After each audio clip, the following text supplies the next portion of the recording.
अली जैदी साहब, जनरल आसिम मुनीर से आपकी मुलाकात कब हुई जिसका इमरान ने हवाला दिया? देखिए, आसिम मुनीर साहब जब PGISI थे, हम वजीर थे, तो हमारी तो मुलाकात उस वक्त से हो रही है। उसके बाद मेरी कभी उनसे मुलाकात नहीं हुई। राब्ते होते रहते थे, राब्ते के लिए बहुत सारे मीडियम होते हैं। एज DGISI आपने उनसे मुलाकात की, लेकिन आप कह रहे हैं एज आर्मी चीफ आपके उनसे राब्ते होते रहे। ये राब्तों की नोयत क्या थी? लास्ट इन द सेंस के मैसेजिंग यानी कि जो थी वो होती थी। लेकिन अब वो मैं क्या उसके ऊपर बात करूं कि क्योंकि उससे पहले उस वक्त बाजवा साहब जा चुके हैं, और बाजवा साहब के ऊपर जो हमारी पार्टी का मौक़िफ़ बड़ा क्लियर था कि शायद इनको स्टैंड लेना चाहिए था, और अमेरिकन प्रेशर में आ गए और वो फिर पोलिटिसाइज भी हो गए थे। तो ये मैसेजिंग थी कि आई गेस जो खान साहब ने कहा है कि जी वो न्यूट्रल रहेंगे। आ, और जब आपने मैसेज उनको ये दिया इमरान खान का, तो उस मैसेज के जवाब में उनका रद्दअमल क्या था? यही था कि जो मुझे जवाब आया वो ये था कि मैं न्यूट्रल रहूंगा। न्यूट्रल रहेंगे। और ये मैसेजिंग किसी सर्विंग ऑफिसर के जरिए थी? बस अब ये सब नदीम भाई कुछ बातें इससे ज्यादा जितनी खान साहब ने बात की मैं उतनी ही बात करूंगा। उनका ओहदा नहीं पूछूंगा, लेकिन किसी सर्विंग ऑफिसर के जरिए ये पैगाम रिसानी हुई थी? नदीम भाई मैं कह रहा हूँ ना कि बस इतना ही रखें बात को। अच्छा, आपकी जमात के अंदर दो चीज़ें हैं। एक तो वो लोग हैं जो कहना चाहिए रियलिस्टिक सियासत की तरफ जिनका रुझान है, वो चाहते हैं कि बातचीत इस्टेब्लिशमेंट से रहनी चाहिए। इस्टेब्लिशमेंट इस मुल्क के अंदर एक रियलिटी है। आप भी उसी में शामिल हैं कि इस्टेब्लिशमेंट से बातचीत होती रहनी चाहिए? देखिए नदीम भाई, मेरी जो एक क्लियर लाइन रही है ना हमेशा, मैं हमेशा ये कहता रहा हूं कि talk you might fail, you talk again, आप फिर फेल हो जाएं, आप फिर बात करें, आप फिर फेल हो जाएं।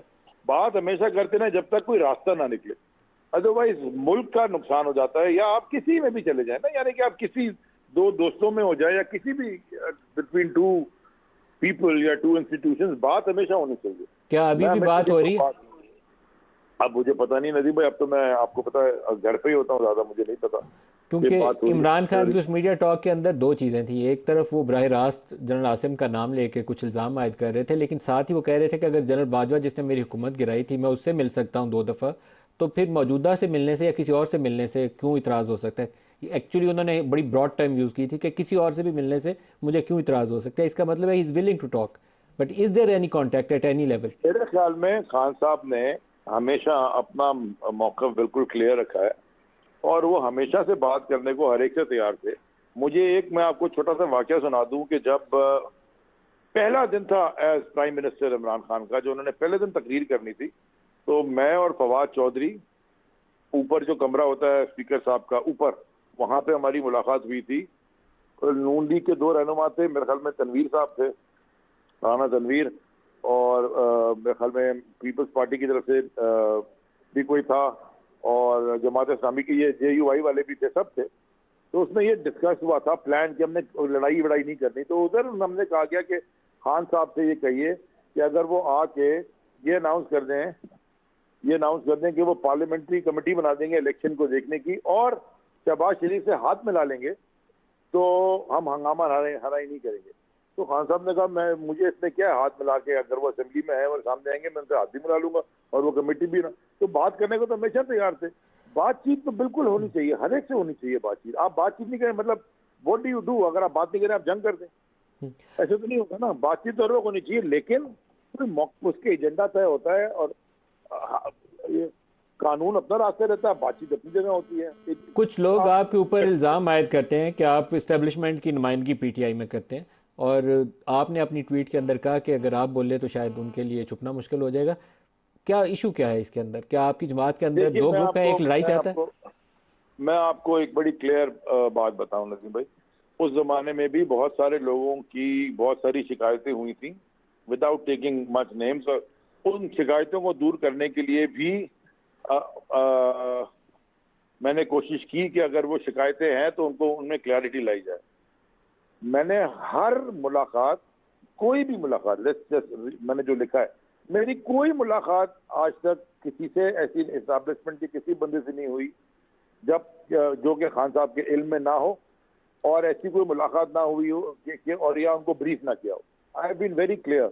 मुझे एक, अगर मेरे 2 4 5 लोगों से मेरी सलाम अलैक अच्छी हो गई थी because of my time as a minister, और मेरी वजारत जो ऐसी थी कि उसमें मेरा राब्ता रहता था खास तौर पे नेवी से, और बाकी एयरफोर्स में नहीं होती थी क्योंकि रास्ता ही नहीं था। क्या ये बात, अली साहब, क्या ये बात दुरुस्त है कि जो मौजूदा DGISI हैं जी जी जनरल नदीम अंजुम, जब ये कोर कमांडर जी जी कराची थे तब से आपके इनके साथ भी मुरासम अच्छे हैं, ये बात सही है? आप इनसे भी मुलाकातें करते मेरी हैं? उनसे, जब when he was core commander Karachi, Nadeem साहब, मैं उस वक्त वजीर था, और हम यहाँ जो एक बड़ा प्रोजेक्ट करने जा रहे हैं, जो आपको पता है CPEC के अंदर गया भी है, जो एक KCC-DZ जो कराची कोस्टल डेवलपमेंट, वो मेरा ही इन्विजन हमारे जमाने का था। वो पूरा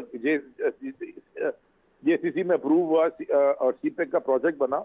उसमें हमने जब बात करनी थी DHA की इन्वॉल्वमेंट क्या होगी, क्योंकि एक बहुत बड़ा कराची आता है DHA में, तो हमारी उस वक्त उनसे मुलाकात हुई, और उसके बाद जब वो बन गए तो मैं वजीर था, तो वजीर होते भी इनसे मुलाकात हुई। जब उससे पहले जनरल फैज थे, मैं वजीर था, उस वक्त भी उनसे मुलाकात हुई।